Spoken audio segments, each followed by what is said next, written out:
be a partner with somebody else. Okay. So accountability is not just a word. And this is something I love talking about and teach about with my students when I teach in our coach training program is when we're holding others accountable, it's all about what it means for them. So when you think of the word accountability, what comes up for you? Do what you say you're going to do. Yeah. Right. Honor your word as yourself. You're going to follow through on your promises.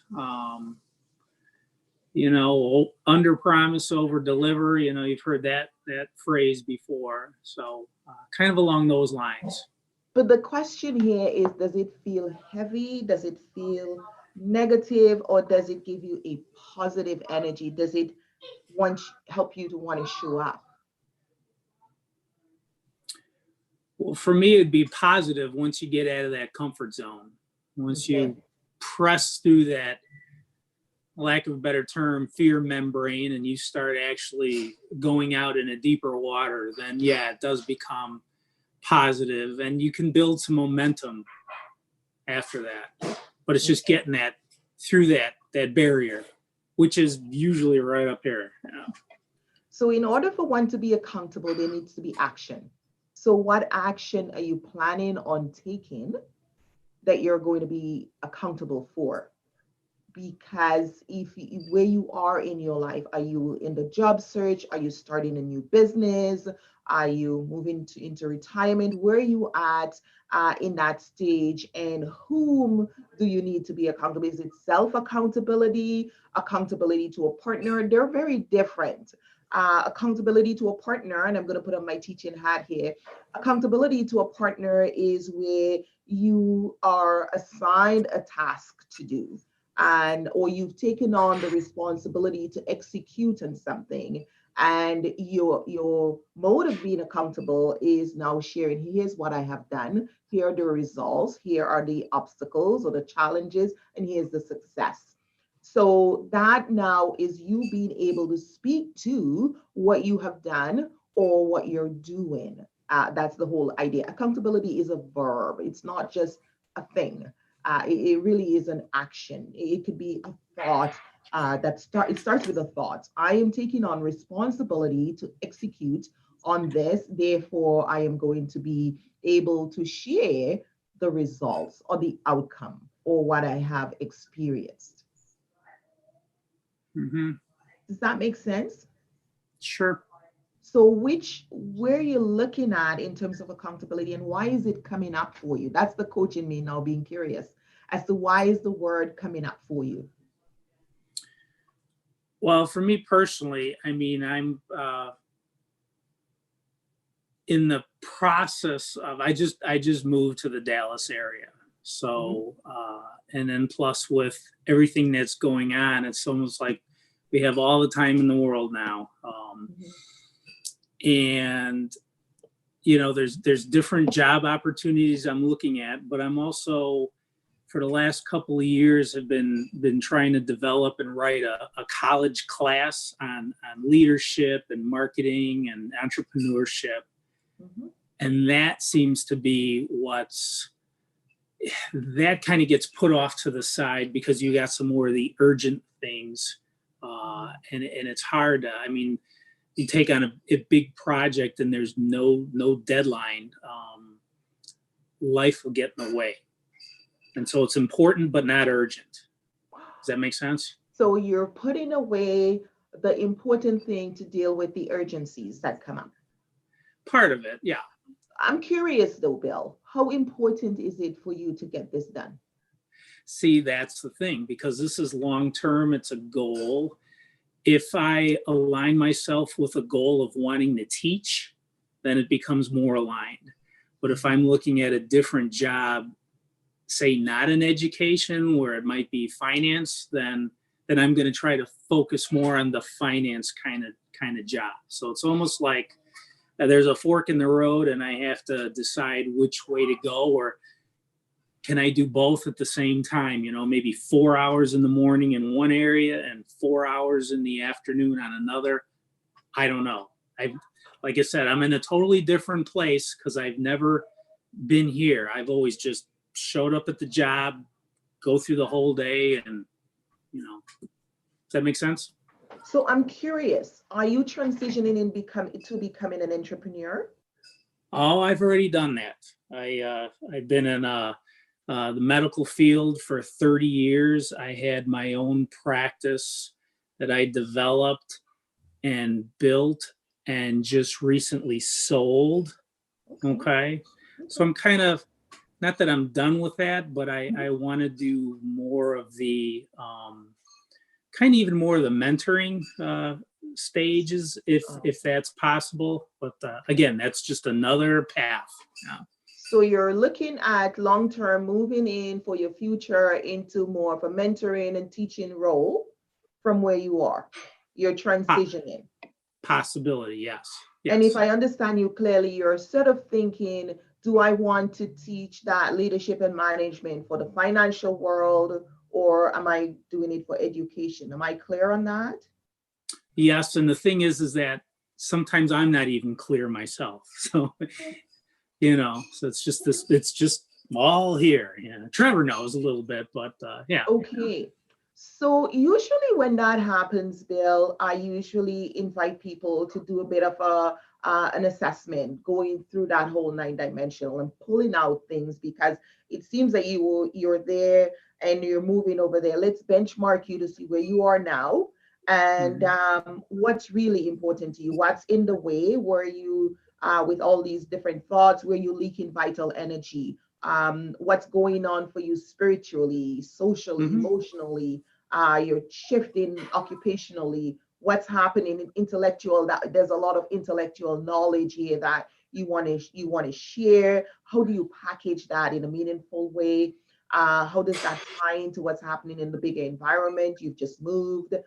Financially, how would you like that to show up in a financial way?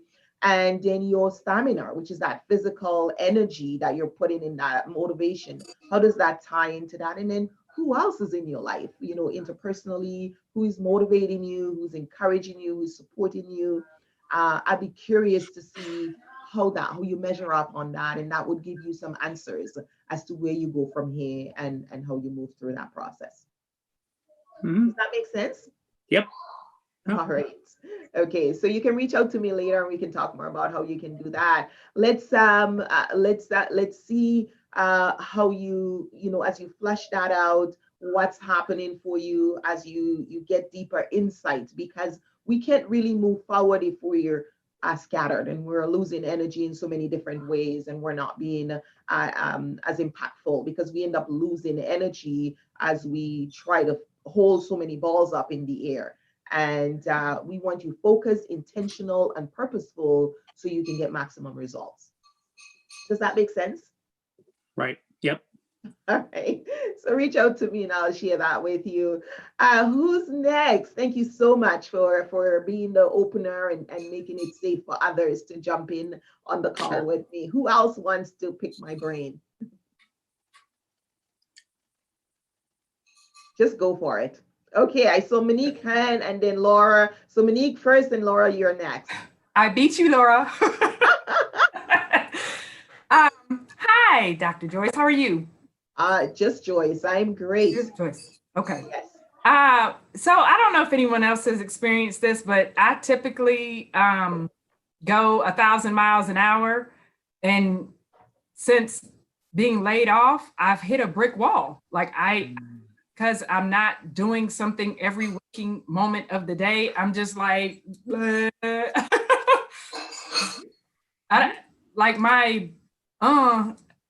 don't know where it went. It just, I feel like I'm running in tar or something. Like life is just going so, and I've never experienced that in my whole life. So is this the first time you've been unemployed? Say that again. Is this the first time you've been unemployed? Well, I was laid off from Bell Helicopter when they lost the Marine Corps contract like years ago. But at that time I had just had a baby. So I had a baby to keep me, company until I found something else. But yeah, this is just, It's odd for me. Like I said, I don't know if anyone else has experienced that, but just Who else is feeling something similar? Your hand up. Okay, so yeah. you're not alone, Monique. Welcome to the universe. We're in it together. So it sounds to me that your job was very meaningful to you and very impactful. Yeah. Very. So if were you the type of person who defined yourself by what you did? Like most of us. Mm-hmm. Exactly. So it sounds like you're trying to find out who you are now. Is that something that you can give yourself some grace to do? Patience is not one of my virtues. So I really struggle with that because I've always been, I'm ex-military as well. So I've always been a high performer. I probably work, 60 hours a week, but I like that. So now I don't have work to do. I don't know what to do with myself. Is it really that you don't have work to do, or is it you don't have assigned work to do? I don't know. Good question.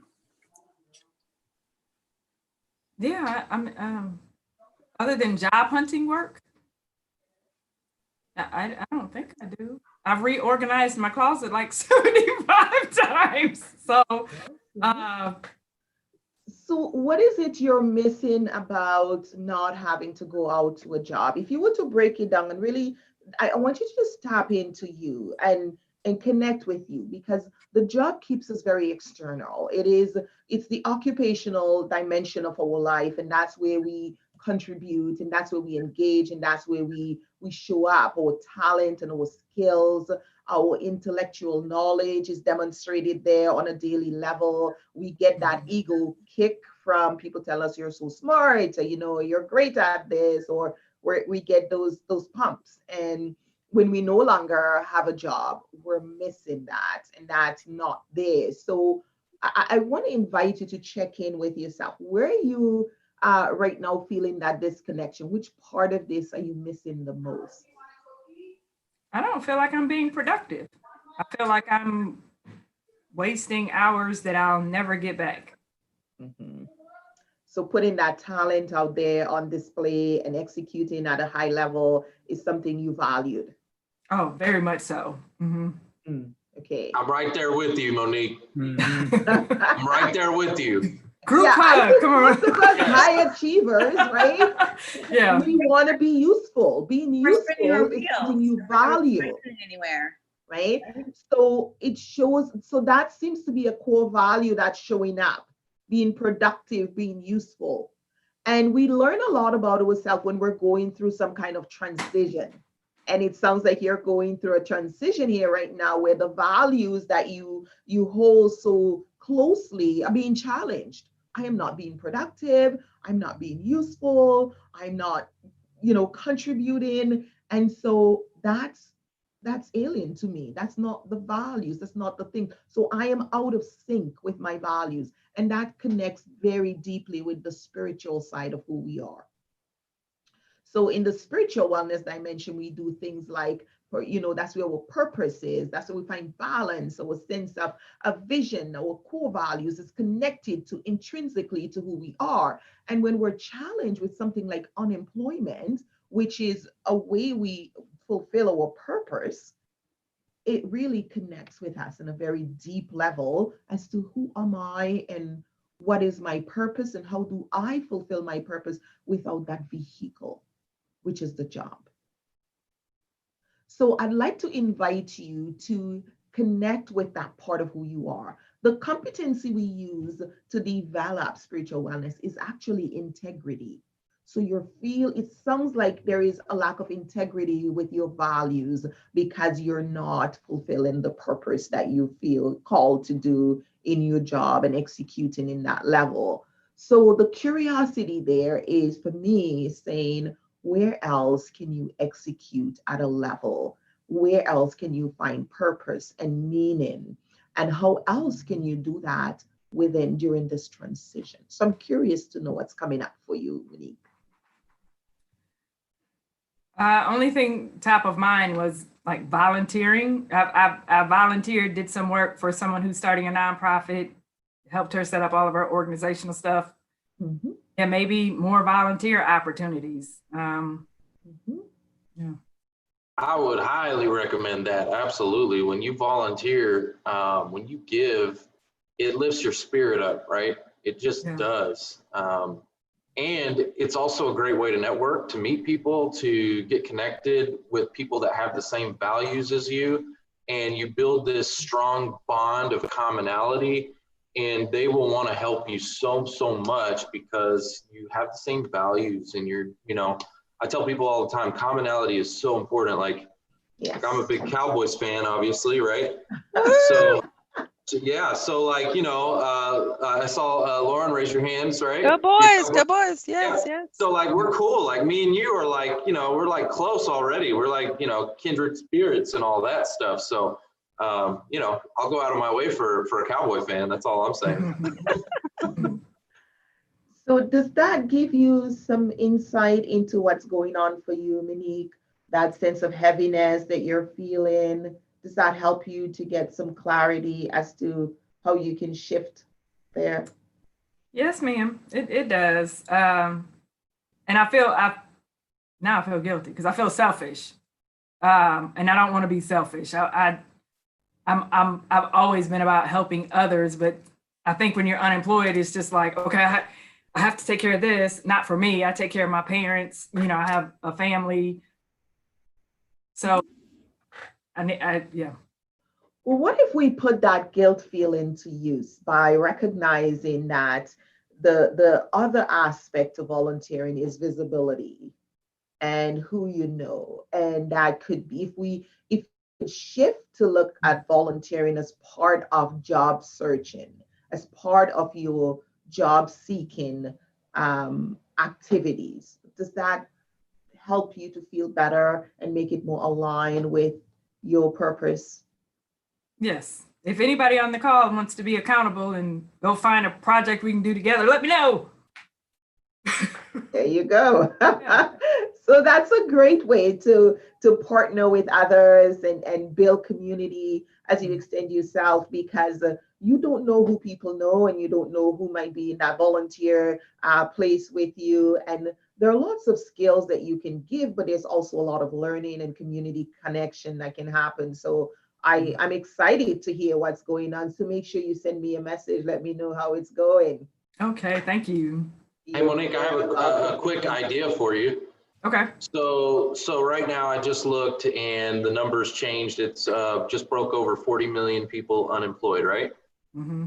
Crazy times we're in. So I'm sure that just in your short journey, you've learned a lot about job search. Like I know you have. Mm-hmm. So what about those people that are out there that are just getting started, right? Maybe they just got furloughed, because there's a lot of people, like they're adding more and more. So like, could you volunteer to help some of those people who are just getting started to kind of like move it, kind of fast track their search? And it would be something you're both passionate about because you're both in it. You know what I mean? I did that yesterday. I have a friend on Facebook that I knew was unemployed, and just in the week I've been unemployed, I can't tell you how many people I've met, and I've connected with so many people through the career DFW. So I shared all the information that I've been getting, all the connections, all the websites, and I told her my profile search, people looking at my profile has gone up like 30% just in 1 week. I've connected with 20 plus people, and a lot of them are recruiters. And so I was just sharing with her how to do that, and that's how you're going to get a job. Yeah. That's a good That idea. make you feel good? Yes, it did. Yeah, I was just gonna say it's a good idea, but at this point, like I have to get out of the house. So I need to see more people. I'm very much a people person, and I won't hug anybody, but it has to be something, because I've done like feeding the homeless and things like that in the past. So my heart would be, helping to pass out food or put together food packets or that kind of thing. Yeah. I need to get out of the house. I think we're all feeling that. Yeah. We're all feeling that. Like the whole world's feeling that right now. Yeah. Going to Lowe's isn't cutting it anymore. No, yeah. Yeah. And you know, you're going to be at different place at different time, because Lauren has obviously, she's more recent than you are, and she will get to that place as well. So it is where you are right now. What do you need? And looking for that area that meets your needs. I think it sounds like a great place to Yes. start. Thank you.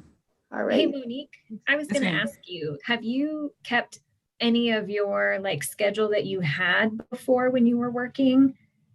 Okay, so one of the things that I think helped me the most was I worked out before I went to the office.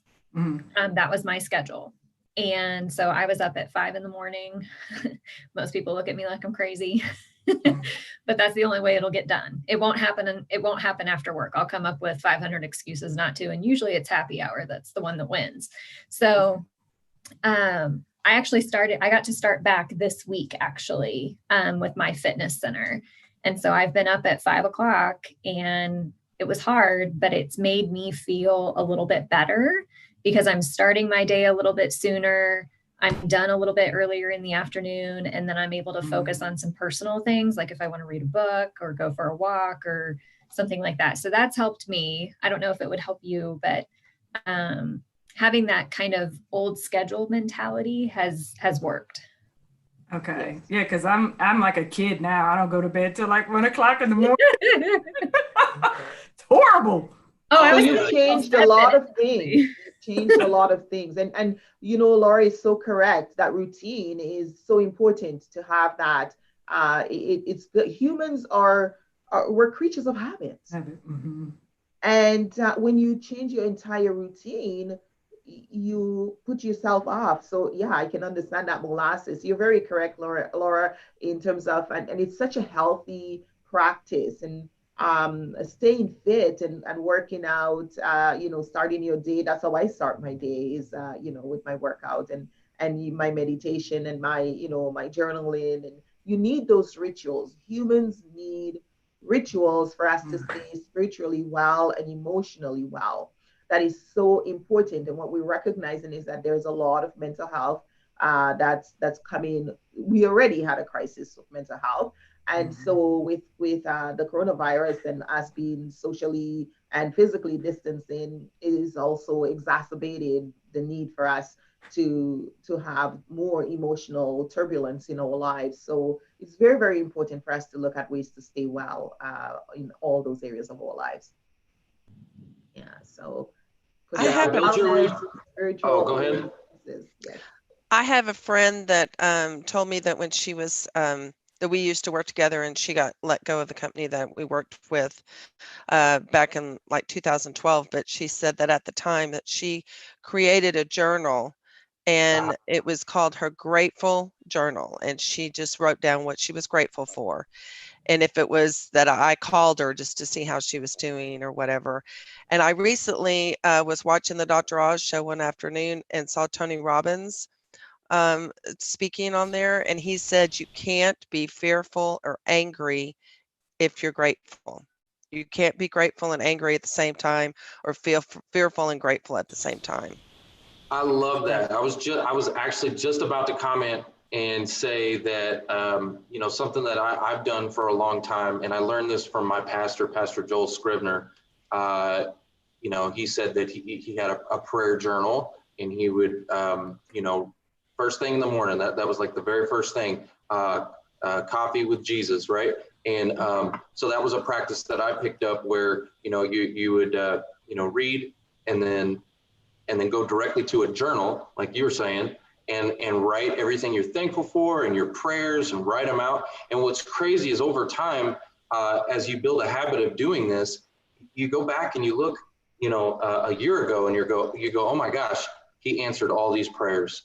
And it's just, and you see where all the dots start to align, and you're like, there was a purpose behind all of this. And it just blows you away, and it really strengthens your faith, right? When you go through seasons like this, when things are bad, but you go, you know what, he's got me through this, this, and this. You know, I've been through challenges before. I've had struggles before, and he's got me through all of this. So just something that I've done, and probably something I need to pick back up. I haven't been doing that recently, so I need to pick that back up. That was Well, a great you know, point. I can't not say something on that. And one of the things we talk about in our wellness competency mindset is that spiritual practice. Spiritual wellness is key to everything. As long as you have breath, you need a spiritual practice.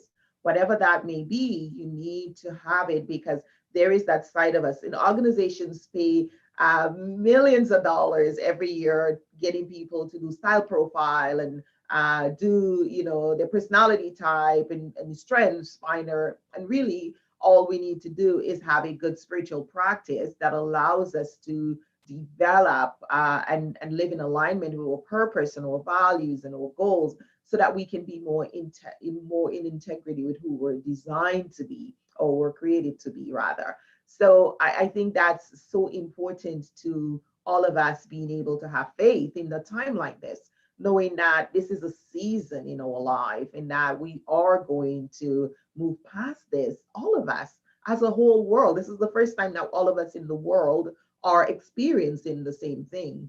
And that should give us hope that we will all overcome together. All right, thanks, Monique. And Laura, you had your hand up next. How can I help you? I have kind of a question around my resiliency in all of the people that want to ask questions and find out what's going on with my job search. I appreciate the support, but I think it's a large part of my day every day. And so I think sometimes you kind of get this fatigue, as I feel, in feeling like you have to give an update or you have to talk about it with people, when sometimes maybe the week wasn't that great and not a lot happened and you don't really want to talk about it. And I haven't found the right way to reframe the intent that is coming from it. I know the intent is right from my friends and family. I just think sometimes, I think yesterday was kind of the day it really hit me hard, where I just had a couple different conversations and I'm just like, why is this the only thing anyone ever wants to talk about with me? There's so many other things going on in the world besides my job search. And it just kind of brings me down. And so I'm trying to find what's the right way to reframe it in my brain so that I don't go down that path, and instead I find a better way to kind of steer the conversation. So if you give me a picture, I call you up and I say, Laura, how is your job search going? How do you respond? I usually say it's really slow. But if you don't want me to talk about your job search, what would you say? I don't know that I've found the right wording yet, but I think. What if we try out a few here? We totally can, because I need help. It's one of those where I want to say, like, I'm fine. And I don't really want to talk about it right now. And maybe that's all I have to say. But how does it feel to say that? It always makes me a little bit nervous because I don't want to make the other person feel bad for asking, because I know they had a good intent when asking. It's just, I don't really feel like it. So what if you give yourself permission to speak about the things that bring you joy? That would be good. So if you take that permission now, and I'm going to call you up, Laura, how are things going? How is the job search? You know what? Things are going great. I went to work out 3 times this week. I was up early before 6 a.m. to get my workout in. I've closed out my activity ring on my watch every day this week. I'm feeling really good. That's amazing. Oh, cool. I want to do that too. I'm obsessed now. So it seems like it's as simple as you taking control of the conversation, Laura. And I think yourself so. permission to talk about what's important to you. Just being a little more brave. Yes. And, we teach people how to treat us. We teach people how to speak to us. And this is your life. This is your reality. And I may come back and say, yeah, that's really good. But did you get anything done in the job search? And what would you say to me? I would say, well, yes, I did some things this week. So we'll see where it goes. Could you then put it back to me? Are you curious about me? Could you move back to the other person to ask how they're doing, maybe their workout? Could you then turn it over to be curious? And I actually think that would be good. So I could say something like, things are great. How's your work going? Like, I know you've been busy lately. Have things slowed down? Or were you able to go to your gym this week since everything's opening back up? Oops, sorry, everybody. Good. Sounds like you got it. Okay, I just need to redirect. Hey, Laura, I got a question for you. So, do you feel like most of the conversations are going that way? It's all about the job search? A lot of the time, that's kind of the first thing people ask. And sometimes it's somebody that I may not have seen for a while. And so I understand. And I think a lot of people are just curious. I would say probably a month or two ago, I kind of got put on the spot during a Zoom with a bunch of friends. And I think that really bothered me a lot. There you go. Somebody specifically asked in front of like 15 people, like, well, are you still interviewing? Okay. Yeah, And that can really insensitive. that can definitely do it. That can like spark up, some insecurities, because whenever you get embarrassed, or were you embarrassed? Was it kind of embarrassing? It was, because I felt like if you would have asked a more general question, that would have been fine. But to me, it felt like when you said interviewing, that's indicative that A, I had a job to apply for that I wanted, and B, that they found me as a quality candidate to interview. And that just felt very personal of, well, look at the current world situation right now. Right. Laura, how did you handle that? Luckily at the time I'd had an interview the week before. So I said, yeah, I still am. And just kind of left it at that. And then quickly got off the call. Okay. But it stuck with me for way longer than it should have. So I'm curious, what was the relationship like with that person? Was it just a person of no consequence, or is it somebody of importance? It's somebody who's in my friend group. Okay. Did you actually try having a personal conversation with them about the intention and what they were wanting to ask, or what was the goal of that question? I haven't ever followed up on it. I wouldn't say we're super close. I think I just took it as probably wrong choice of words. Yeah. So it was the catalyst to you wanting to move that away from your primary conversations. Definitely. Because it just feels like my job search is my business. It doesn't need to be the world's business. And if I want to talk about it, I'll talk about it. But I think everybody needs to understand that sometimes you just don't want to.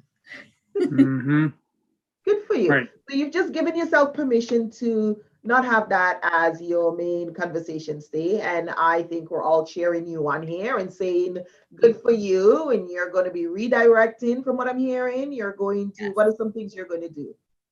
I am going to tell everyone that I'm doing great, because I am. I'm doing very well.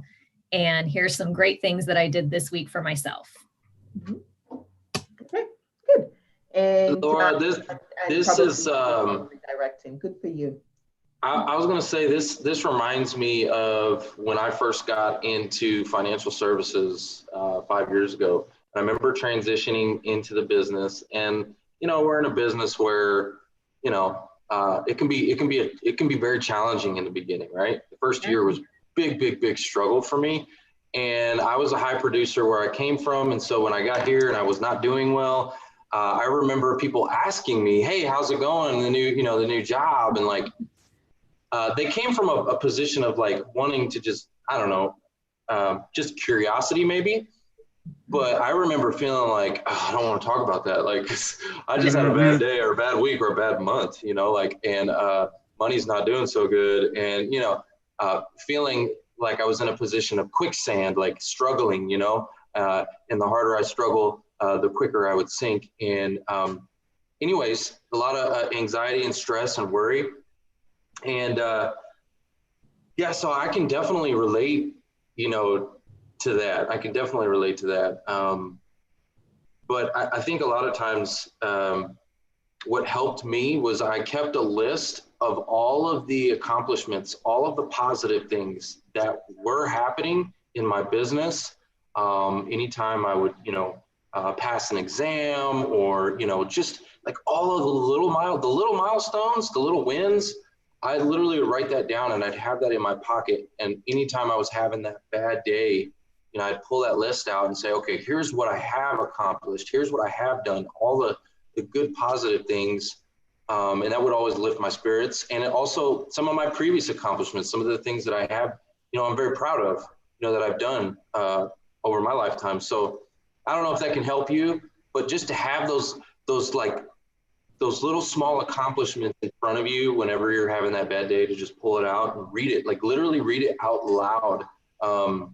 Don't just read, you don't just pull that piece of paper, but like literally read them out loud to yourself over and over and over, and to try to give yourself a little boost of confidence.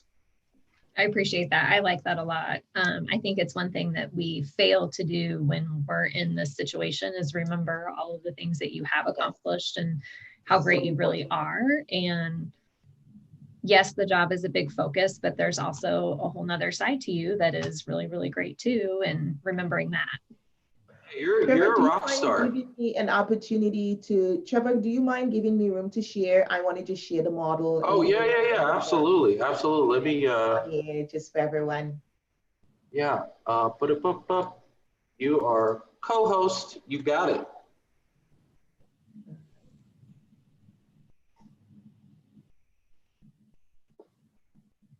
Okay, so I want to share this model with you guys. This is the foundation for the wellness competency mindset work that I do. And in this model, what I usually do, can you guys see it? Or should I be making it bigger? No, it looks good. It helps us to see our lives in 9 different dimensions. So all of us have a spiritual dimension, we have a social dimension, we have an emotional dimension, occupational dimension, intellectual, environmental, financial, physical, and the interpersonal. What often happens is that in a very North American society, our identity becomes aligned with our occupation. So the first thing we ask someone when we meet them is, what do you do? Right? What do you do? When you're not doing something, you're like nobody, like, we don't know what to say. So one of the first thing I encourage my clients to do when they're transitioning or they're out of jobs or moving is to start saying what you have done, right? I have worked as a leader in manufacturing. I have worked as a public relations personnel in this area. So don't tell people that you're out of job or that you just say what you have worked as. You have worked. You're not your job. Your job is just one dimension of your life. And too often we make our job becomes our identity. So when we lose that job, we become nameless, faceless people.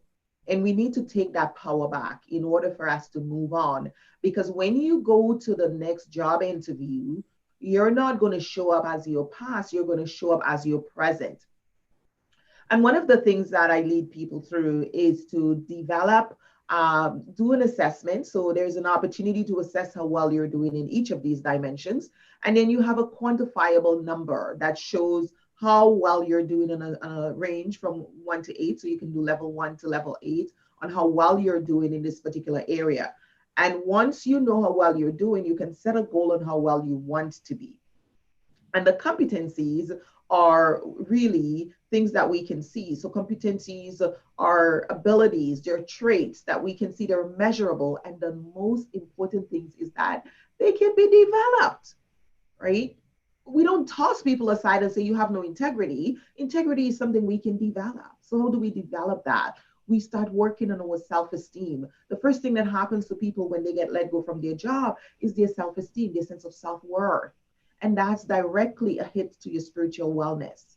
And we want to call to attention, okay, so I recognize what's happening because my identity, my sense of purpose, the vehicle through which I enacted or I demonstrated my intellectual abilities and in my occupation and my status that comes from that, that workplace is all in the social wellness. So, and then of course, that's going to affect you emotionally. So you see how a job it's also going to affect you financially. So a job interpersonally with your family, your ability to provide and support your family. So a job is not just a little aspect. It's very much a part of how we communicate and how we live in our society. Your income is very much in line with your job and what you do. And so when you lose your job, it's very important for you to manage and start looking at developing your wellness in all of those areas, because it's a critical time. You're more vulnerable because your world is shifting and you're now starting to identify yourself without a job. So if you're going to that place and you're starting to feel yourself faceless and nameless, it's because your identity was so aligned with your occupation, and it's now time to take that back. Start connecting with who you are, learning who you are. Sometimes we're so busy, we don't really connect with ourselves. We haven't spent time connecting with who we are. And now when we don't have a job, we don't even know who we are anymore. And that is so sad. And most of us go through that. So it's a time to really check in with yourself, double down on your spiritual practice, rebuild that self-esteem, do that visioning of yourself, of who you want to be, where you want to go, identify your purpose, identify your core values. So important. It helps to deal with the frustration that you're feeling right now, the emptiness, the lack that you're feeling. This is where you go in and touch that place of who you are and rekindle your self-worth and sense of identity. Take back yourself. In corporate, North America, in the corporate world, we're so busy. We go all the time. We get up, we go, we get up, we come back. And we don't take enough time to connect with who we are. And so when we lost the job, all of a sudden we have to be with ourselves and we don't know who we are. And we're with this alien. And so it's a time to reconnect with ourselves and who we are. And it's a time to come back and say, okay, the job is only one dimension of my life. Yes, it provides the financial security, which is the currency for our society and how we can afford the things that we do and we have and want in our life. But what can I change? What can I do differently? Go to your pantry, look at the food you have. How can you use that food differently? How can you have less waste? What are some things you can do? So those are some physical things you can do to help you to deal with that sense of urgency that you're feeling. You're going to have emotional challenges that comes up. And that's where we talk about that emotional wellness, the self-mastery. Most of the fear that comes up for us in that emotion is when we're not doing anything. You can't have fear and gratitude. If you have rice and flour, you're better off than the person who doesn't have any. So the question is, what can I make with rice and flour? And I'm so grateful to have it. I wonder what my neighbor have. Can we, bartering used to be part of society before. And I'm not saying that we're going to go back to the dark ages, but we lost our sense of community. We lost our ability to offer salt and sugar to our neighbor. We become so lonely and isolated, and we become, we live in these silos in our apartments, and we don't even know our neighbor's name. And we very well may have the salt and sugar that they need for their breakfast, and we have excess of it. And I think it forces us in a new way to refocus on who we are and see ourselves differently. So I want to invite you to go through that process to do that spiritual wellness. And one of the things I do in Mastery is a coaching program that I do on building these competencies, because all of us are struggling in some way that we need to develop. And it's all about how do we move from where we are to the next level of wellness, the next level of excellence, the next level of success. And so we identify one competency that we're going to be developing, and we go over the next 4 weeks and we work on really developing mastery in that area, because so many of us are doing without and going without when we have so much at our fingertips. And this forces us to start looking at a bigger picture and recognizing that we are multidimensional. There is so much that we have in our little parts of where we are inside of us that we can bring out and share with the world, but we just don't know what we have and what we've been given. So when you look at the model, you notice the red in spiritual wellness and in physical wellness. The physical is the vehicle where everything shows up. So what's happening in spiritual tends to show up in that physical realm. And there is a deep connection between the two, because if I am not, having the good self-esteem and I'm not living in integrity with my values and my alignment, it shows up in my level of vibrancy, my self-motivation, my stamina, my tendency to abuse food, and my self-care, my not sleeping, not being committed to myself to practice good health practices. So those things have a direct relationship. And when we can recognize that, knowledge is power. The more we know about ourselves and how we're created and how intricately we can mess up ourselves, the more powerful we become to realign and readjust those areas of our lives where we fall down. And so when you look at the occupational wellness, as I was saying with Monique, it aligns with the intellectual wellness. This is where you show off your genius. This is where your life work is done and presented. This is where you get to connect with colleagues and your brilliance show up. And when we don't have the vehicle of our jobs in that occupational realm of our life, where whether it's a boss who is being, terrorizing us, or poor work environment, or poor leadership, or not the right resources to execute at the right level, whatever it is that's impacting our ability to work well will impact our occupational wellness. And lack of a job is very much a barrier to us being occupationally well. But then we look at, what do I have occupationally and how can I share it with the world? And that you look at that, intellectual wellness, and you say, where can I show up? And when Bill started up, he talked about accountability. And so I sense that there is a lot of brilliance there that he wants to share with the world. And so the questions I ask is, what does accountability mean to you? What comes up for you?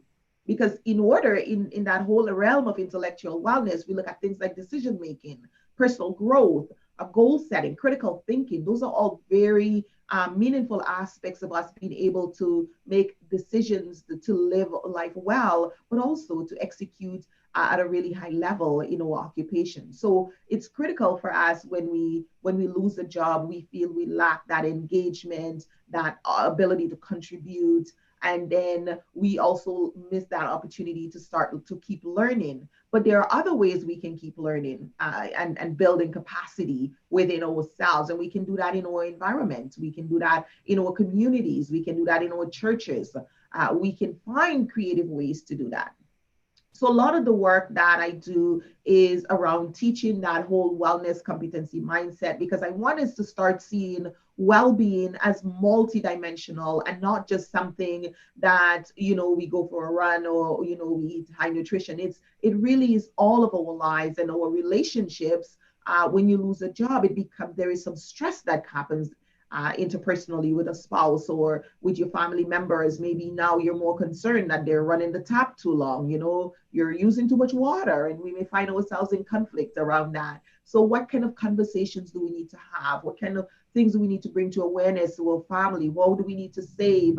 Maybe we need to cook more beans and less chicken, or whatever it is. Have those conversations. And I talk about having wellness conversations. Where are you at in your life? And a wellness conversation is a conversation that allows you to maximize the relational well-being in your group, whether it's your family, it's your workplace, whether it's your community or your church. How do we talk about it's talking the truth of what's happening, and what do we need to do differently to stay well at this point, to reduce our emotional and our mental stress?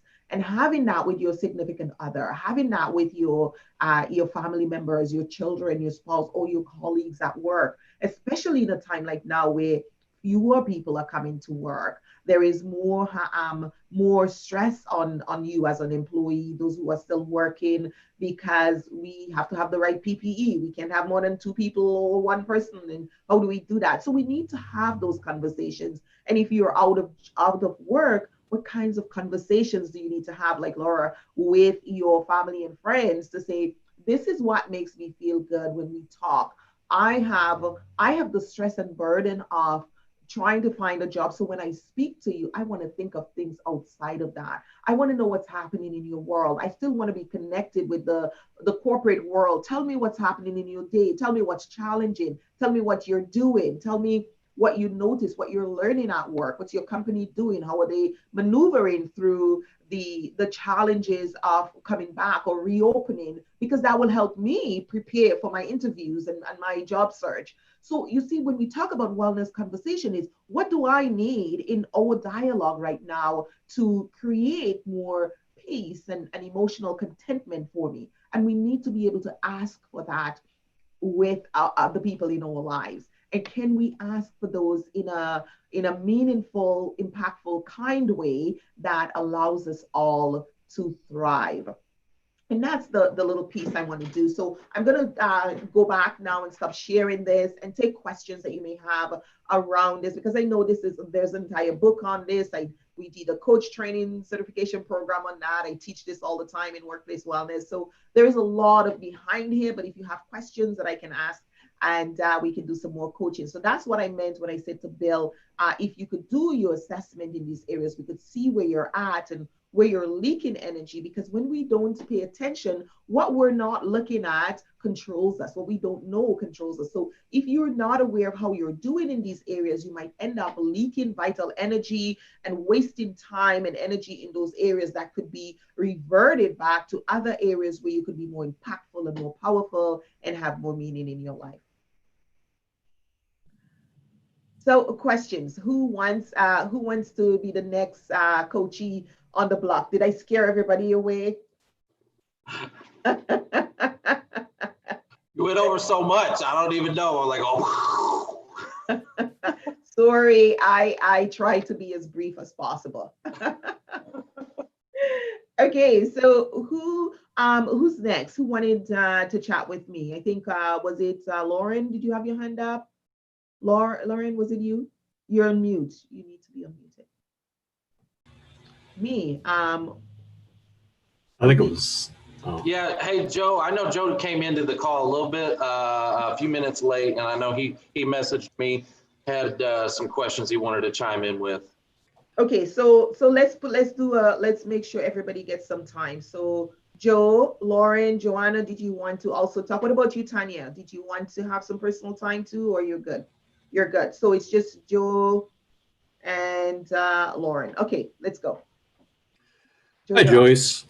Hi. Hi, everybody. I came in from doing yard work, so excuse my slovenly attire. But a couple things I jotted down before you showed the slide was feeling isolated in terms of networking. I mean, Zoom was great, but it's not the same as being in person. So you don't quite make the same connection, or the human part of it is a little less. I mean, I'm grateful we can do this sort of thing.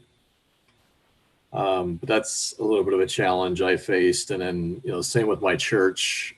They do services online. And this week they're going to open up finally to small groups of people. So the faith part should get strong. I mean, it shouldn't have gotten weaker anyway. I'm still trying to be faithful and do things, as Lauren mentioned, like something like just take your mind off because if you're on the job search 24/7, you're going to have mental fatigue. And I definitely get COVID-19 fatigue mentally from, what's on the news constantly. Every newscast leads off with something about COVID, generally about COVID. Just about every commercial you watch on television corporations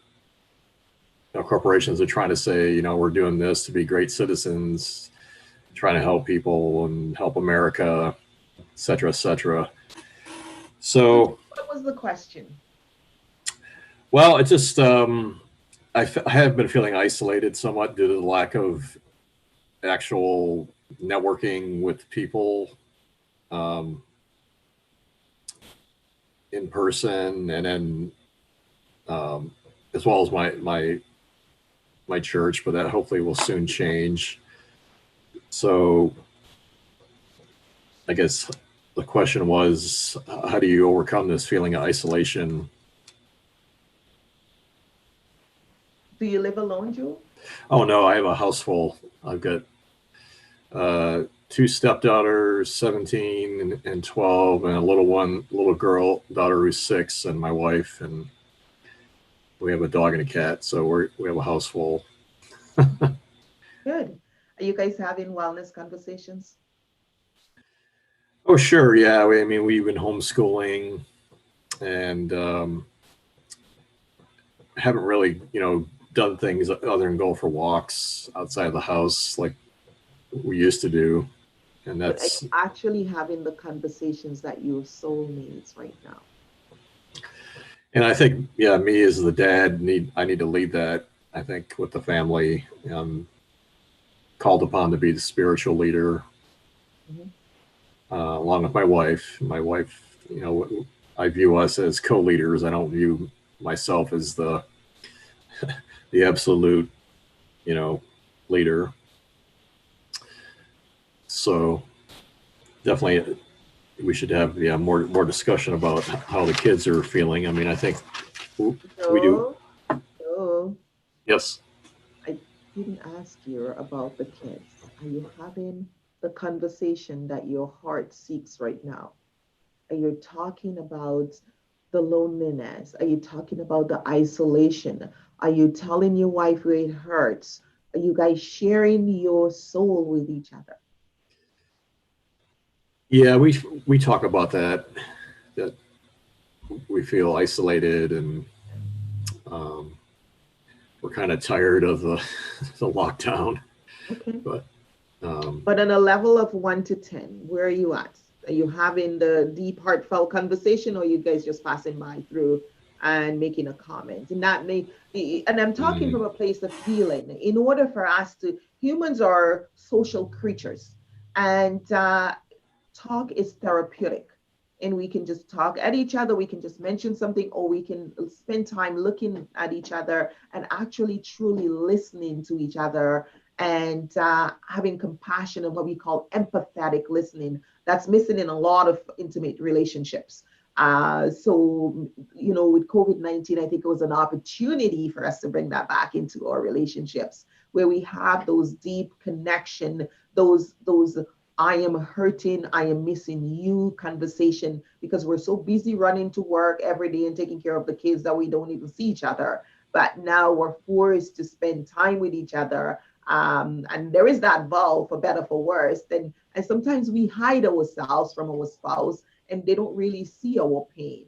And so we live such a superficial life. We go out and have a drink with friends and we talk, but we're really not massaging our soul.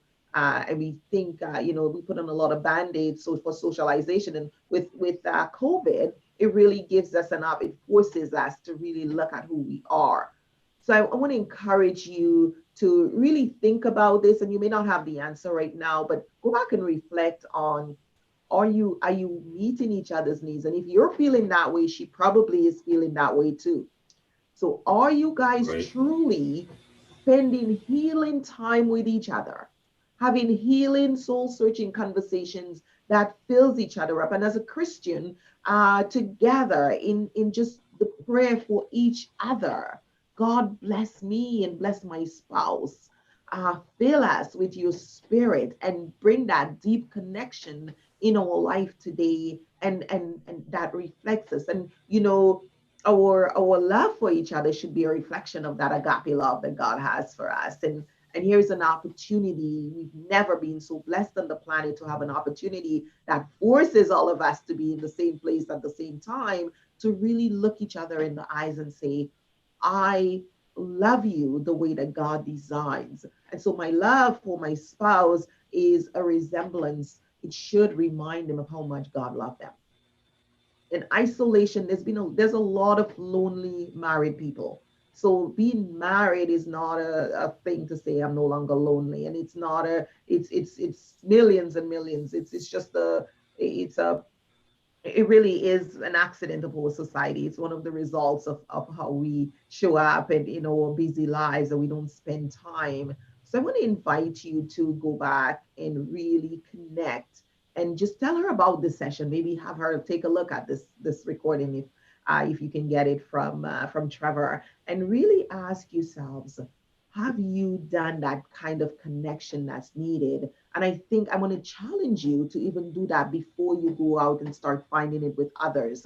Is we should go out, and the joy that comes from being together and to be in harmony with each other is only extended to the next group you meet when you connect with them. Bring that radiance. Let people see you guys together and say, wow, you guys are happy. Wow, you guys are good together. Let's search for that and then bring others into that circle, and of course make it even more thriving and impactful for the children. Okay, thank you, Joyce. You're very welcome. Are you unemployed right now, or are you employed? Yes, I'm unemployed now. I was one of the folks that got laid off in April, so that compounds everything else. Have you Yeah. guys really talked about what that means for your family? Talk about the insecurities that comes with that. Come up with some strategies. Have you guys had that time to do that with your spouse? Oh, sure. Yeah, we talk about it quite a bit. I'm, interested in trying to stay in my field or a related field. Which is It's digital marketing and web content manager. okay. And of course, my wife worries a lot about the future, whether, unemployment will be extended by the federal government. We hope it will be, because the economy is not going to suddenly back to normal in the, by midsummer or late summer. It may take longer, but by the same token, I realize I have to do my part and keep grinding away and following what Trevor and Mark teach us. Joe, can I add a little piece in that? Your skill set right now is so needed. What would it take for you to put up a website and put your shingle out there and start doing some freelancing? Oh, it wouldn't be too hard. I used to have a personal website, and so it's not hard at all for me to do. Could you start with something like Fiverr or Upworks or something, just to get yourself going out there? Like, is it so hard to put a profile out there? I mean, with your skill set, hello, everybody needs you. Right.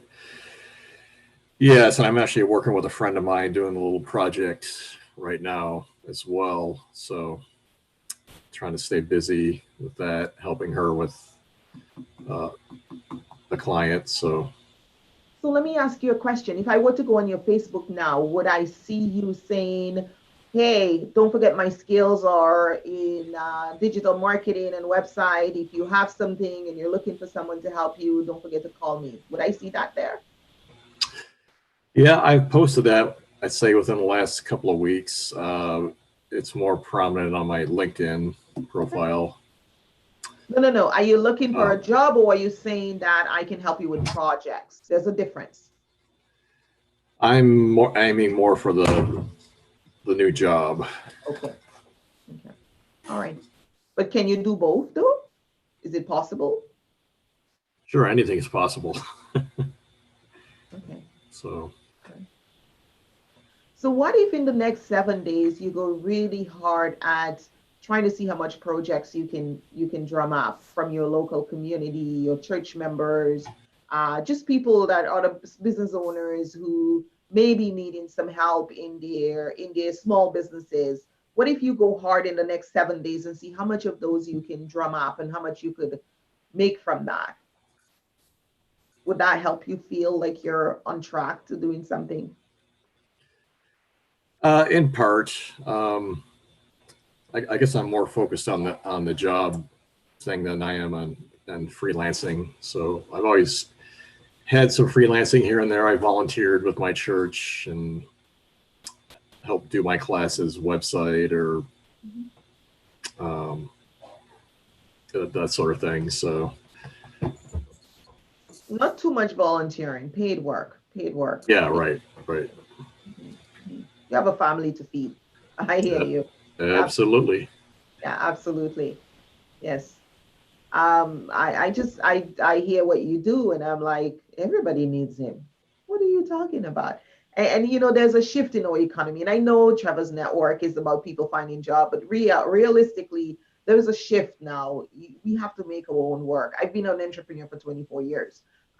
We have to make our own work, and you have the skills that are needed right now.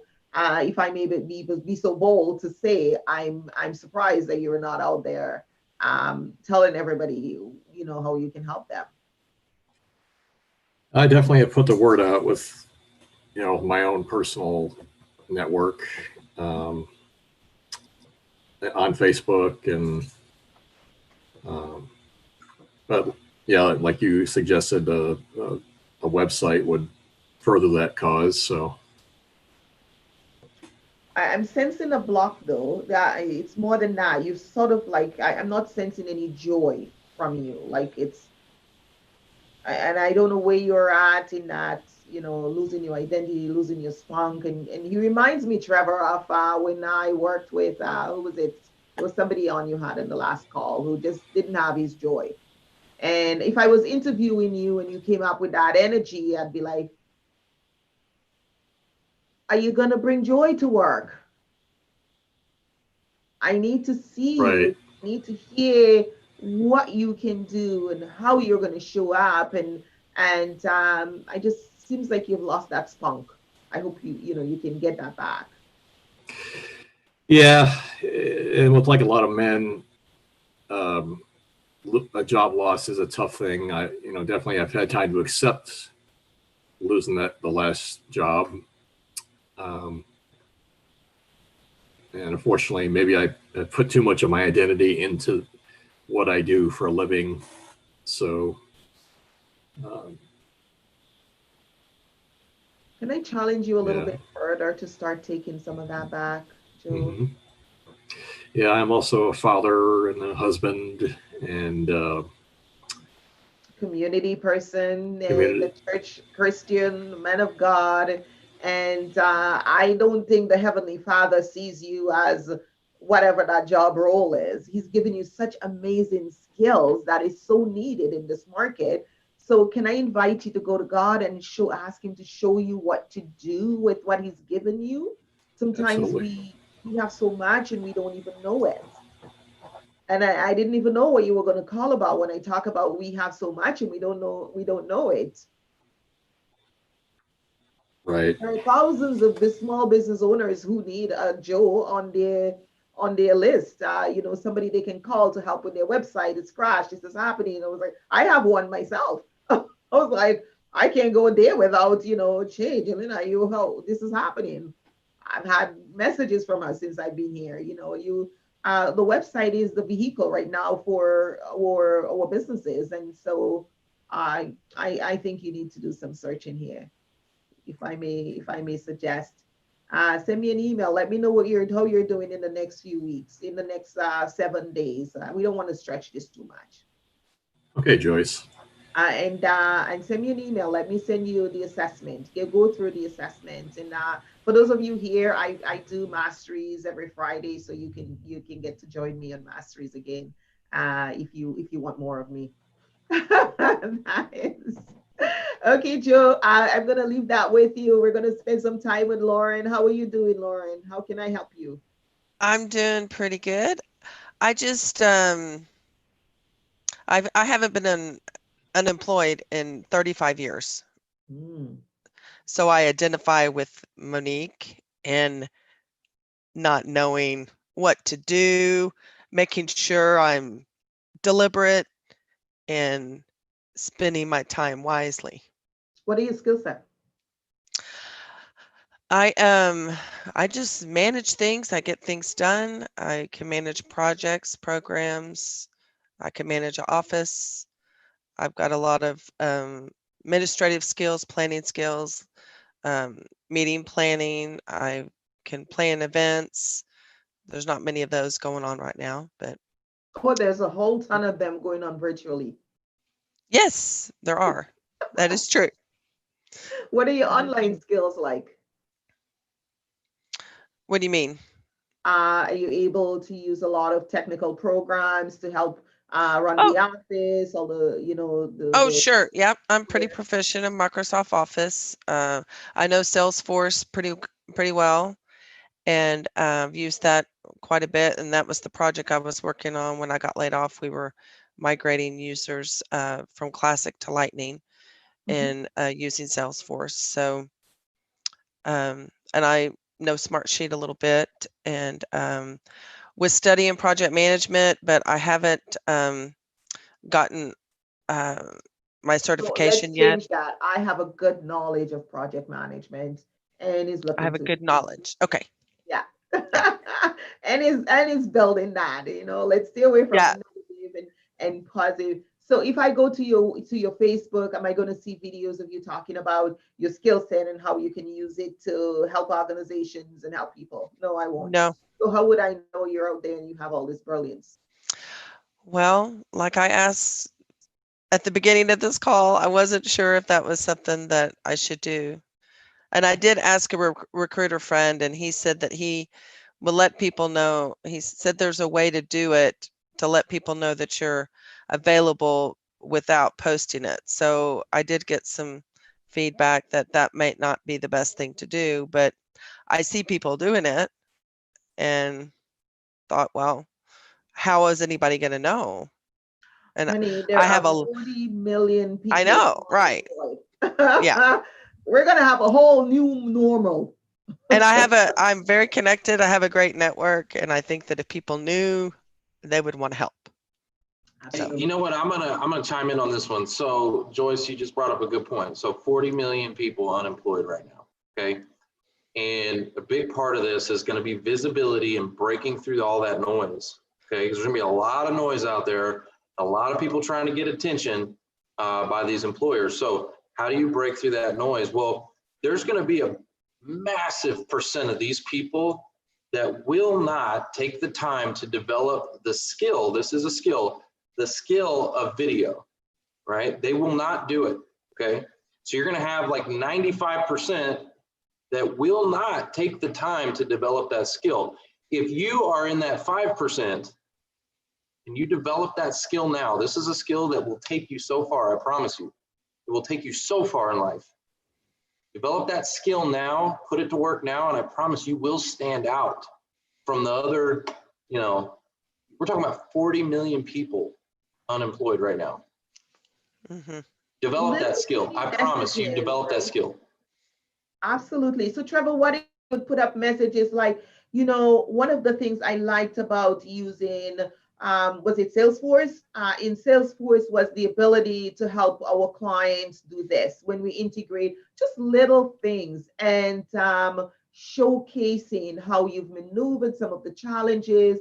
And this is what you liked about what you did in your last project.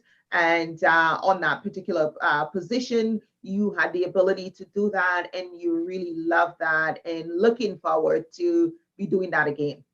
What if she were to do something like that, like little messages like that on a various skill sets on her social media with graphics and yeah, 100%. There's also, okay, because that's another one that people always ask me about is like the editing side of things. And, you know, you can go crazy on video with editing and spend a super amount of time on it. And I wouldn't recommend that, okay? What you want to do is make sure, first and foremost, that you get your message out and it's consistent, that you do it on a regular basis, okay? This isn't something that you're just going to put one video out there and expect it to change your world. It's not going to. It needs to be consistent. Like every single day, you need to be putting out little thoughts about what you do, your expertise, how you solve problems, you know, the biggest mistakes that you see in your industry. You know, you need to become that thought leader. And over time, you start to build an audience that is going to be drawn to you. Now, the editing side, there's an app out there.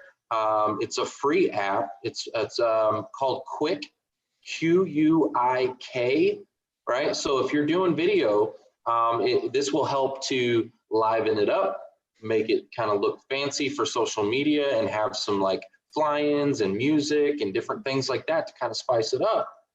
And it's actually really easy. It's just an app. You just put your video in there, and then, you know, you don't have to spend a whole lot of time and energy or hire an editor or anything like that. Like, you can do this yourself.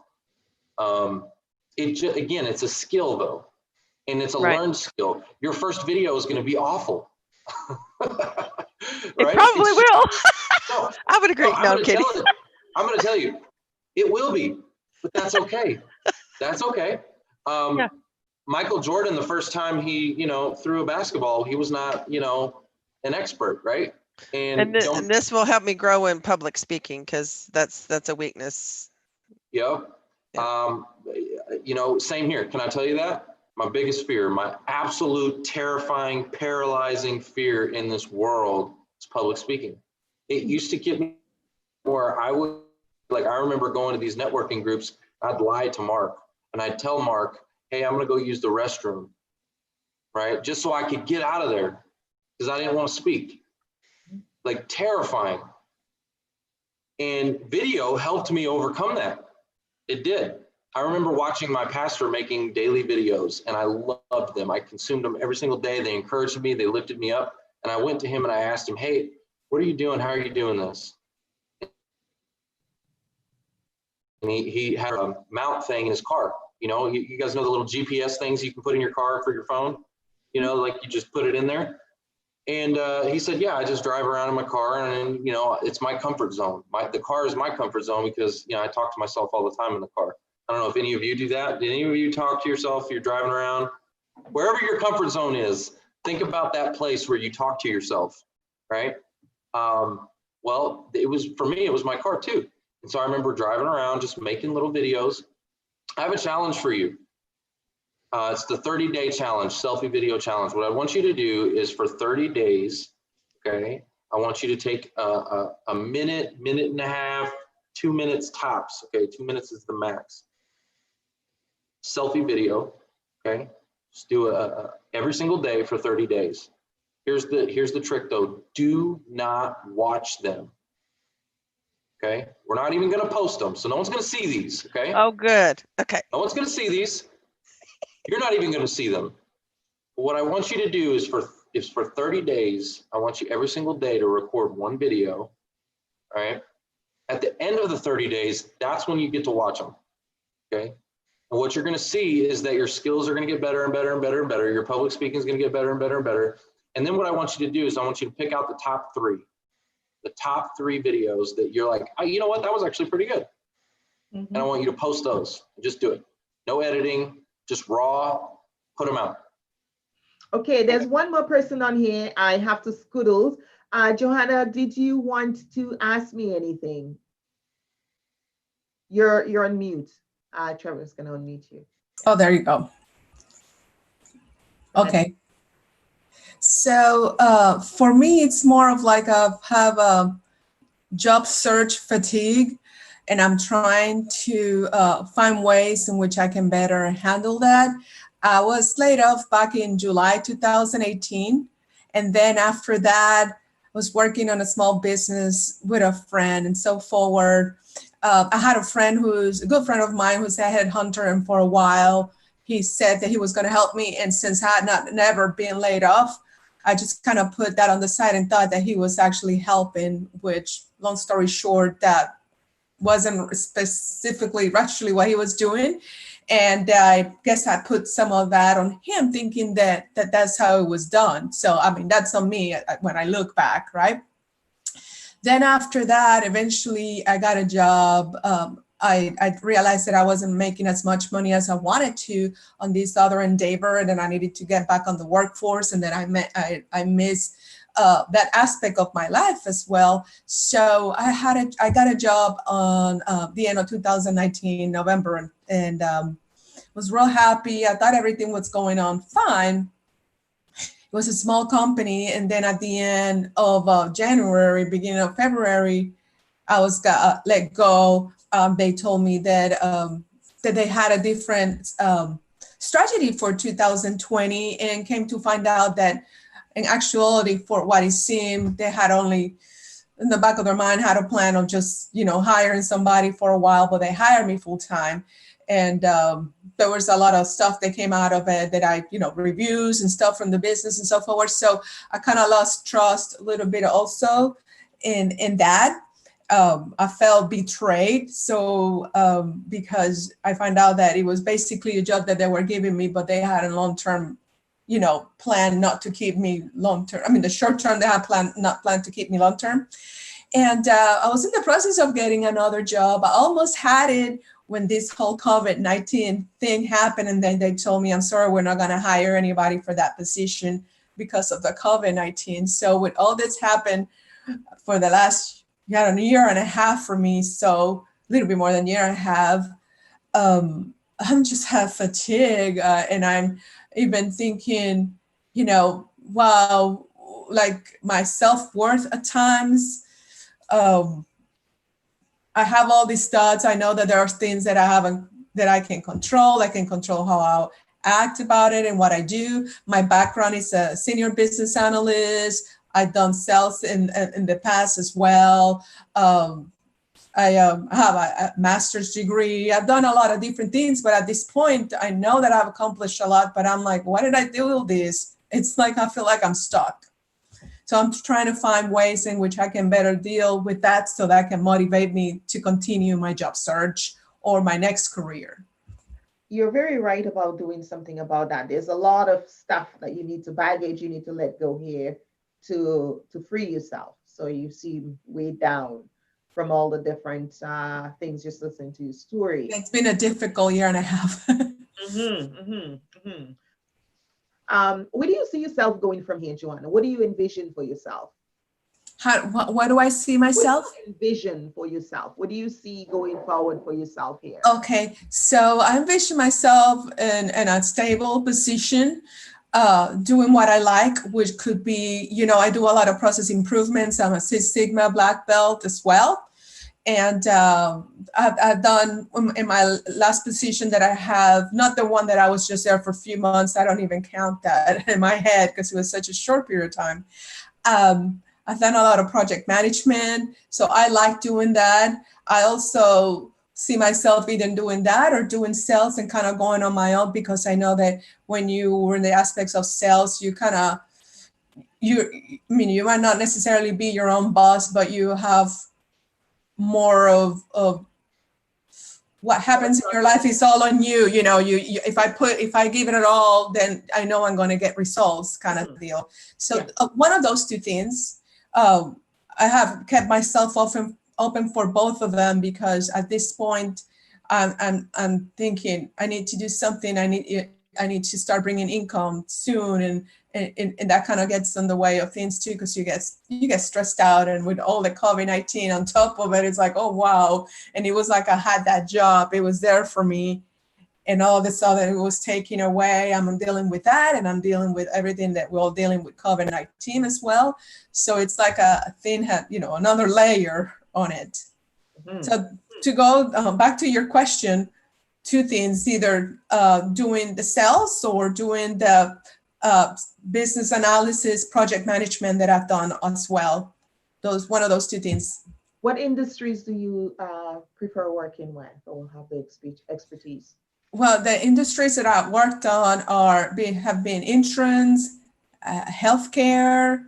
I've done non-profit as well. So those three places I've worked, I have the most experience. Okay. So when you look at what's happening right now with the job market, healthcare might not, they probably don't have money. Insurance might be the one that may be hiring.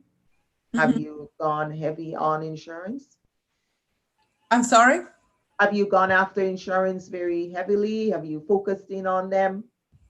Yeah, I talked to a couple of people, and I actually there's a company that there's two companies in the insurance industry just right now that I know people in high positions that used to work with me, and like I started a conversation with our old CIO, and I connected with him on LinkedIn, and I know there's some positions that are out there that I'm qualified for, and I have experience. And the next thing that I need to do now is, hey, can I use you as a reference, or can you turn in my resume? And I've thought about how I'm going to do that for the next couple of days, because he was in New York and I was here in Texas. So it's not like we have a really close connection like I've had with other people. And I'm trying to figure out how I could do that. And like today I said, I'm going to send him an email, and I'm going to tell him that I'm, I want to apply for this job. Can you vouch for me, or talk to my old bosses that used to report to him directly, and they know what kind of employee I am. And I'm just kind of stuck on that right now. And I'm like, I got to do it. The worst thing that can happen is that I get a no, but then you're a little bit afraid of rejection, or that it will, in a sense that, what if he works against me? Like, okay, what is she doing talking to me? And I really don't like this approach. I mean, rejection, I know they're always going to get rejection, but I'm afraid of at times that's part of life, but I'm afraid of the type of reaction that I will get from him, meaning, hey, I don't like the way this lady approached me. I don't like how Joanna approached me. So I'm not really interested in her being part of our team, because maybe it's a way of thinking outside the box, but I don't know if it's just maybe going too far. It sounds a little far out there, but Trevor, do you have any feedback for her around that? Yeah, I was going to say a couple things. I know we're always afraid of what other people think. Okay, we're always constantly, right? That comes down to back when I was talking about the fear of public speaking. I'm always constantly worried about what other people are thinking about me. But one of the things I think is super important for you is you miss 100% of the shots that you don't take. Okay. If you don't try, you definitely lost, right? You will not get the opportunity. It's 100% guaranteed that you won't get it if you don't try. So just go for it, and don't worry about what they think. All right, just do it. The other thing I want to tell you is newyorklife.com/careers. Okay. Look, I can't guarantee you get a job, but I can tell you that we'll get your resume looked at. Okay, we'll get your information out of the black hole, because that's where it goes. But we'll get you looked at, right? And hopefully even get you some feedback one way or another. Exactly. Because I've got some connections inside. So, but yeah, take a shot. Go for it. Don't just think because I'm worried about what someone else is going to think about it. Go for it anyways. Just do it, because I'm telling you. Absolutely. And you can start with your preamble. I hope that you don't feel me. I hope you don't feel me, this is out of context, but knowing that, you were my old CIO, and then I really am hoping that you would be able to provide me with some reference or some support. Is there anything you can do to help my cause? I've seen these positions. Be specific. Which positions do you see? Which ones are you applying for? Why do you think he would be qualified for it? Do some of the work for him so he doesn't have to lift the bag. If you send him everything, this is what I would do. This is how I would show up. This is what I've done in my previous role. Here's how I would work. Not too long, but specific things. And I was wondering if you could support me by providing a reference. And it's pretty simple to ask, and he can only say no. So I would go for it. It sounds like you're fortunate to know somebody all inside. Some people don't even have that. So go for it. Yeah, and I appreciate that. That's a good suggestion, just giving him a lot of information up front so that he, like I said, I didn't report to him directly, but he knew of me, and then he had my boss that report to him. Exactly. So forward. So I'm not a complete stranger. Exactly. I reported to Joe. You were Joe's senior report. Here's what I did with under your tutelage or your leadership. We worked on this project. Here's what I'm looking to bring forward to this company. can you absolutely provide me with a reference? And I think it's just a matter of strategizing and going for it. Yeah, Nick, you had your hand up. So welcome back. You want to share something? Yeah, hi, Johanna. Did you say that you were black belt certified? Yes. Yeah, that's huge, girl. Come on, that's huge. A lot of manufacturers. Thank you. I've gotten after the COVID, I've got a couple of like almost jobs. You know, I was on the final 2-3 people. So I think I honestly have to go back and work on my confidence, because it's like all of a sudden I had this job, had never been laid off. I've always gotten awards, done good at work. And all of a sudden I knew that there was, you know, where I was working for, they were laying off people in waves and so forward. So I know there was a chance that I was going to get laid off and so forward at that point, but it's not the same thing than when it happens to you. And then all these couple of other things that happened right after, you know, I got laid off hadn't helped me getting back to that, you know, hey, I know I can do this. And I wonder, you know, like knowing now that there's 40 million people out there looking for jobs as well. They just started here recently. I just started having that self-conversation of like, well, these people have been out of work just now versus me. Okay, let's stop. That is way too much. You're in your head and you're gonna go on that circle. You need to stop it. I am. I'm sorry. I am. That's what I'm on this phone too, because I can be really. You need to go through the assessment. I'm sorry. You need to go through the assessment as well and really pull out those stuff. There's a lot of stuff here, and you cannot bring that to your new job. So let's clean you up so you can show up well. Because there are other things here besides being unemployed, and it can create baggage, or we can have baggage already that can get in the way. So let's get you unemployed. I'm going to invite you guys, all of you here, if you have my email me. I'll get you the assessment. You can join me for Mastery. Next Friday, I'm on Mastery, but I do have to run. I have another call in 4 minutes. Okay. I thoroughly enjoyed being here with you guys. I hope I've added something of value to you and that you can use it in your job search. Be well, everyone. Be blessed, and I wish you all the best. Thank Joyce, you. Thank you so everybody. much. Good luck. Thank you very much. Thanks, Bye. everybody. Guys, don't go anywhere. Stay right here. Joyce, thank you so much. I appreciate you. Okay, be well. Bye-bye. All right. Fine. So thank you for all being here today. We really appreciate you. I want you to know something. Like, I feel it in my heart to tell you this. I just love you guys. You know, I know you're hurting. There's a lot of hurt going on. I want you to know that, like, this is just a season. It's just a season. You're going to get through this, right?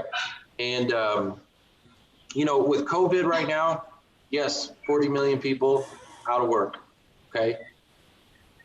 It makes it challenging, but what it also does is it creates opportunities. We have to look at this thing differently. A lot of this is mindset, okay? A lot of it is mindset. One of the things that I'll tell you, the opportunity that you have with this is that everybody on this planet right now is going through the same thing, whether they're working or they're not working, okay? We're all experiencing and feeling things that are not comfortable, right? And so what it does is it builds a commonality. We're all experiencing some really uncomfortable, challenging, weird things right now, right? Whether you're working or not working, right? Like, I'm working, but this is different for me, right? And so what it does is it creates that opportunity for you to be able to have conversations with people about that commonality, about what's going on, right? It's a lot of door openers, right? I think that you guys can have more conversations because of that commonality. It's an easy way to start a conversation, is to use COVID actually as an opportunity, as a door opener, right? So I don't know how many of you are using that or trying that approach. Has anybody tried that before? Like, to talk with employers, or like that's your opener? That's the way you're trying to start a conversation? Anybody trying that approach? I haven't started a conversation that way, but I have talked about it because I know that we had to find some commonalities, and that for sure is one thing they all dealing with right now. So I have. I do it because I'm a genuine person and I also want to know how other people feel. So, but it all, and also that it works to just kind of make a connection with them. Totally. Yeah, I would be asking questions to other people, just see how they're holding up with all this going on. Like, how are they feeling? How are they handling the changes within their organization? Because look, you got people, again, I'm working out of my kitchen. You know, this is not normal for me, right? Nice kitchen, by the way. Well, thank you. I appreciate that. Thank you so much. But it's just different, right? And so we're all experiencing, and all the whole world is going through a transition, right? Maybe not the career transition, but we're all going through a transition. And so to be able to show empathy and to be relatable and to have, you know, to build commonality in your conversations, I think is a really, really important thing that you guys could be doing, to use that as a door opener. Because I think people are more willing to talk about it. Like people are all like want to talk about this stuff. They want to get it out, you know, get it off their chest. So anyways, I don't know if you guys are using that approach, but I probably would. I know I would be doing that. I'd be trying to find out how people are doing as a door opener to spark some other conversations. And I promise you, the more conversations that you're having with decision makers, you know, on a daily basis, good things are going to happen, whether they're in charge of the job that you've applied for or not. If you're having really, really good human conversations, they can always be the one to pass that information along. So anyways, that's just some 2 cents, guys. All right, thank you. Mm-hmm. Thanks. You guys have any questions for me? I know Joyce was great. She's awesome. Like I said, I got a lot of feedback from people that had went through her program, and they just rant and raved about it. So, but I also want to be here. I got you for, you know, right now. So I got you here. If you have questions for me, I'd love to answer them. So how much do you know about her program? How long is it? What kind of things they touch on? If you know a little bit more about it, because I mean, we talked to her, but we didn't really talk a whole lot about what she does in her program. Sure, I can't really speak to that. I don't know. All I know is I brought her on the show, and literally after the show, she had offered like I guess a free program or you know, an offer to the job seekers. They went through it. A bunch of people went through it, and then literally I got like, on the same day, I got like 5 messages all about her. They were like, oh my gosh, oh my gosh, oh my gosh. She was awesome, awesome, awesome. So I was like, okay. And I said, well, I reached out to her and I said, hey, I got like 5 messages on the same day about you. And that's a rare thing that happens. So you obviously made an impact. So I want to bring you back. I want to do something special. And that's why we did this. But I don't know much else about her program than that. So. Okay. All right. Thank you. You're welcome. What else? Any other questions?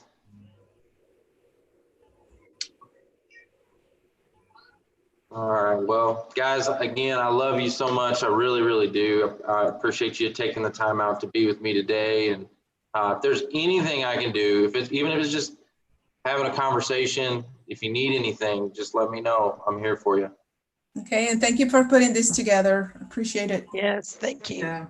You're welcome. All right, bye-bye. Bye-bye, All everybody. right. Bye-bye, Have a guys. good Hey, one. everybody. Bye. Thank you very much. Thanks. Thank you.